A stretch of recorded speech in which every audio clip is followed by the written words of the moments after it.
पत्री उसका 3रा अध्याय पहले पद से लेके 4थे पद तक। हे मेरे भाइयों, तुम में से बहुत उपदेशक ना बने, क्योंकि जानते हो कि हम उपदेशक और भी दोषी ठहरेंगे। प्रभु का वचन यहाँ हमें इस बात को समझाना चाहता है।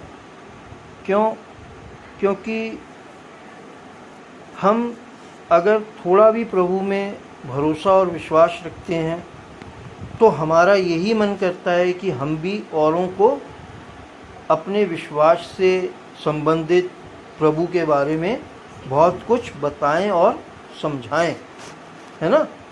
लेकिन प्रभु का वचन क्यों मना कर रहा है इस बात को? सबसे बड़ी बात सोचने वाली ये है कि हम तो चाह रहे हैं कि जो कुछ हमने सीखा है, जो कुछ हमने समझा है विश्वास के बारे में, प्रभु के बारे में, और हमारी ये इच्छा हो रही है कि हम क्या कहते हैं उसके बारे में औरों को भी बताएं।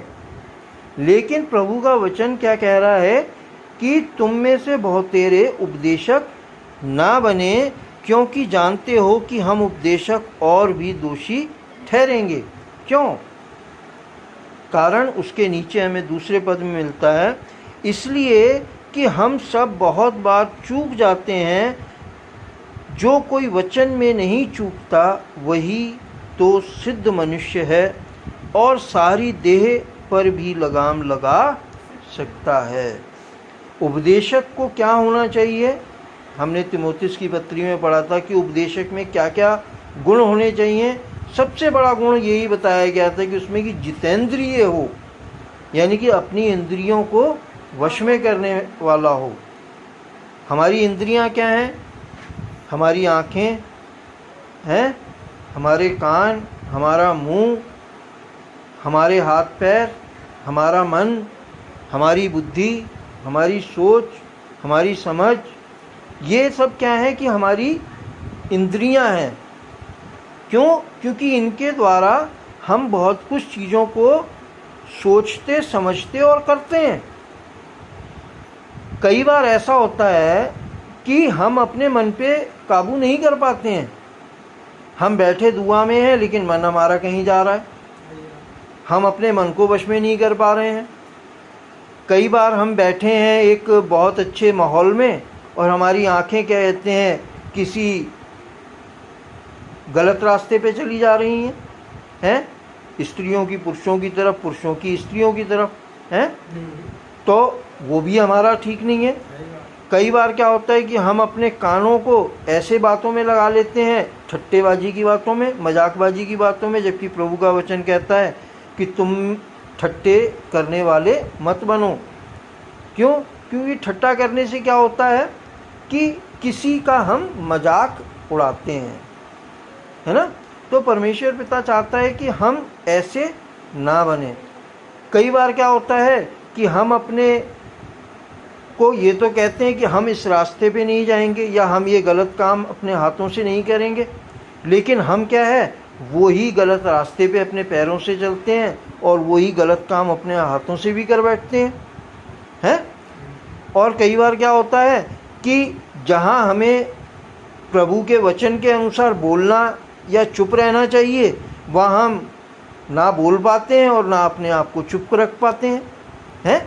जबकि परमेश्वर के उपदेशक को क्या होना चाहिए? जितेंद्रिय होना चाहिए कि अपनी सारी देह पर वो काबू रख सके, कि जहाँ उसे बोलना है वहाँ प्रभु के वचन से सही बोल सके, जहाँ उसे अपने हाथों से सही काम करना है प्रभु की इच्छा से वहाँ सही काम कर सके, जहाँ कहीं प्रभु की इच्छा से जाना है वहाँ जा सके, जहाँ कहीं हमें सुनना सही है वहाँ हम सुन सही सकें, जहाँ हमें कहीं गलत नहीं देखना चाहिए वहाँ हम नहीं देखें, हैं।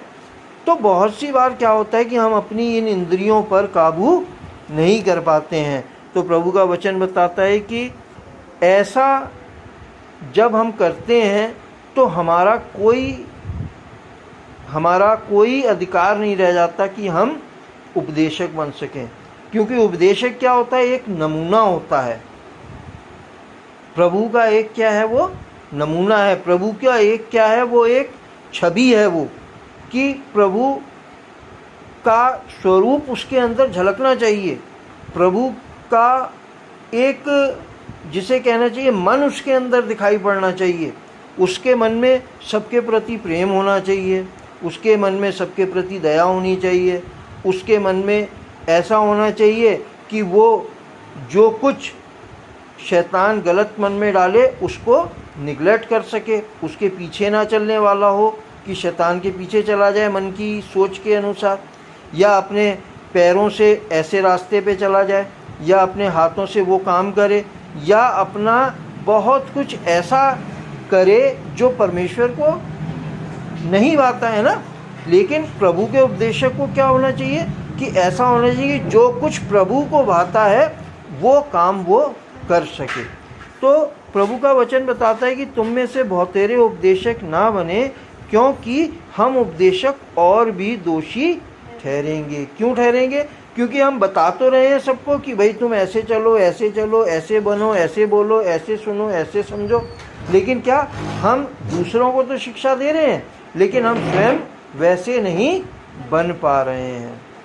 तो इस कंडीशन में क्या होगा कि प्रभु हमसे कहेगा कि तुम दूसरों को तो बता रहे हो, लेकिन तुम खुद तो नहीं चल रहे हो। तो क्या होगा कि दूसरों से भी ज़्यादा मार हमें पड़ेगी, जो दूसरों से भी ज़्यादा हमारे को दुख उठाना पड़ सकता है। तो प्रभु का वचन यही बताता है कि जो कोई वचन में नहीं चूकता वही तो सिद्ध मनुष्य है और सारी देह पर भी लगाम लगा सकता है। ऐसा ही व्यक्ति जो है क्या होना चाहिए? परमेश्वर के वचन का उपदेशक होना चाहिए। तीसरे पद में उदाहरण हमें दिया जाता है कि जब हम अपने वश में करने के लिए घोड़ों के मुंह में लगाम लगाते हैं तो हम उनकी सारी देह को भी फेर सकते हैं। कितना अच्छा उदाहरण दिया है प्रभु के वचन ने। घोड़ा क्या है? एक इंसान से कहीं ज़्यादा ताकतवर है। घोड़ा क्या है? एक इंसान से कहीं ज़्यादा वजनदार है। घोड़ा क्या है कि एक इंसान से कहीं ज़्यादा, जिसे कहा जाए लंबाई में, चौड़ाई में और सारी बातों में इंसान से भी कहीं बढ़कर है। लेकिन इंसान क्या करता है कि जब उसके मुंह के अंदर लगाम लगा देता है तो क्या है कि जहाँ वो उसे मोड़ना चाहता है घोड़ा उसकी इच्छा के अनुसार मुड़ता है, जहाँ कहीं उसे रोकना चाहता है घोड़ा उसकी इच्छा के अनुसार रुक जाता है। जबकि इतना ताकतवर होने के बावजूद भी इंसान के वो वश में हो जाता है। किस वजह से? क्योंकि उसके मुंह के अंदर लगाम लगाई हुई होती है। लगाम क्या चीज़ है? लगाम क्या चीज़ है?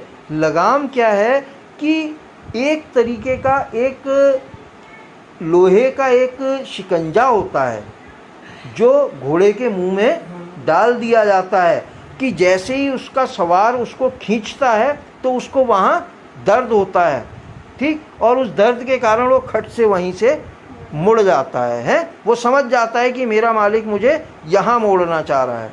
जैसे ही वो आपका ज़ोर से उसे खींचता है तो घोड़ा के यहाँ खिंचाव आ जाता है, तो वो समझ जाता है कि अब मुझे रुक जाना चाहिए, तो वो रुक जाता है। तो कितना अच्छा उदाहरण प्रभु ने हमें दिया है कि हम जब अपने से अधिक शक्तिशाली जानवर को लगाम के द्वारा वश में कर सकते हैं तो हम क्या है अपने ऊपर भी कैसे अपने को कैसे वश में करेंगे। हमें आगे के वचनों में भी ये बताया जाएगा, लेकिन आज हम चौथे पद तक पढ़ेंगे।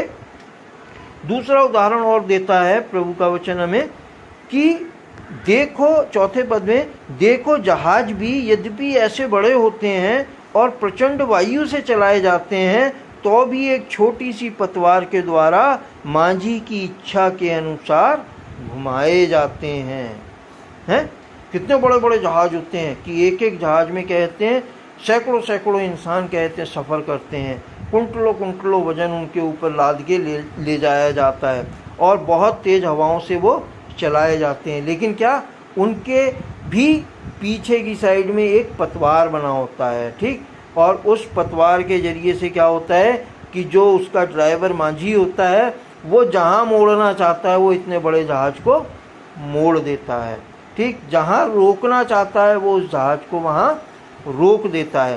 तो प्रभु का वचन हमें बताता है, और मैंने जहाँ तक समझा है कि हम जो हैं अपनी सारी देह पर लगाम तब लगा सकते हैं जब हम अपने मुंह पर लगाम लगा सकते हैं। अगर हम अपने मुंह को कहते हैं सही वक्त पर बोलने वाले, सही वक्त पर चुप रहने वाले, क्यों? क्योंकि पिछले वचन में हमने क्या पढ़ा है कि वचन बताता है याकूब की पत्री में ही पहले अध्याय में कि तुम सुनने के लिए तत्पर और बोलने में क्या हो, धीरे हो। क्यों? क्योंकि ज़्यादा बोलने से ही हम गड़बड़ कर जाते हैं। और उपदेशक भी क्या है कि समझाते वक्त बहुत कुछ समझा जाता है। अब जैसे मैं हूँ, मैं इस समय सबके बीच में उपदेश दे रहा हूँ, ठीक, मैं भी बहुत कुछ अच्छा समझाना चाह रहा हूँ, लेकिन क्या मैं खुद उतना अच्छा समझ पा रहा हूँ?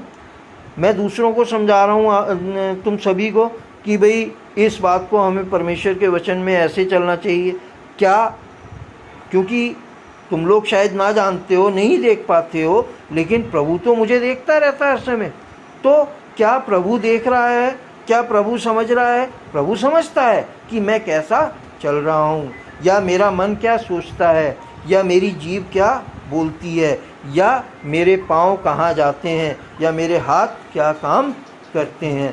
हम क्या है, क्यों अधिक मार खाएंगे? क्यों परमेश्वर का वचन हमें उपदेशक बनने से मना करता है कि तुम में से बहुतेरे उपदेशक ना हो? वो इसलिए ही मना करता है कि हमें सबसे पहले वचन को स्वयं में पूरा करना है, अपने जीवन में हमें पूरा करना है। जब हम अपने जीवन में पूरा कर सकेंगे, अपनी जीभ पर काबू कर सकेंगे, अपने हाथ पैरों पर, अपनी इंद्रियों पर काबू कर सकेंगे, तब हम क्या होंगे, सिद्ध बन सकेंगे। और जब हम सिद्ध बन जाएंगे तो हम दूसरों को भी सही समझा सकेंगे। जैसे कि परमेश्वर का वचन प्रभु यीशु मसीह ने कहा है कि पहले तू अपनी आँख के लट्ठे को निकाल, तब क्या होगा कि तू दूसरे की आँख के तिनके को भली भांति देख के निकाल सकेगा। तो हमें क्या है कि सुनने के लिए ज़्यादा तत्पर रहना चाहिए और बोलने में बहुत कम होना चाहिए, ताकि हम परमेश्वर के वचन अनुसार सिद्ध बन सकें और परमेश्वर की इच्छा को अपने जीवन से पूरा कर सकें। परमेश्वर पिता के वचन के पढ़े और सुने जाने पर बहुतायत से आशीष हो। प्रभु यीशु मसीह के नाम में आमीन, आमीन, आमीन।